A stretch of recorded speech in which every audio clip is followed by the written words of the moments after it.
Кто еще из взрослых хочет нам помочь, мы всех милости просим, а то нам не справиться. Нам дракон непослушный. Просто возьмите. В общем, наша задача подкинуть дракона лишь раз и не уронить. Поехали! 1, 2, молодцы! 2, не слушайте, подожди, ну-ка давай с ним поговорим. Ты можешь нормально летать? Давайте, стоп, залили. Какой у нас девиз?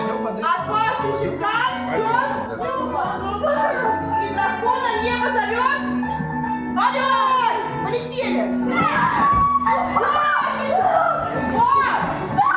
Ну что там происходит у вас такое, а?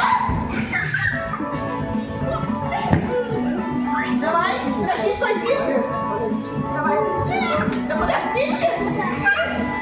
Давай. 1, 2, 3. И что это происходит? Дракон. Женя, что ты там колдуешь? Дракон. Ну-ка, Женя, договорись.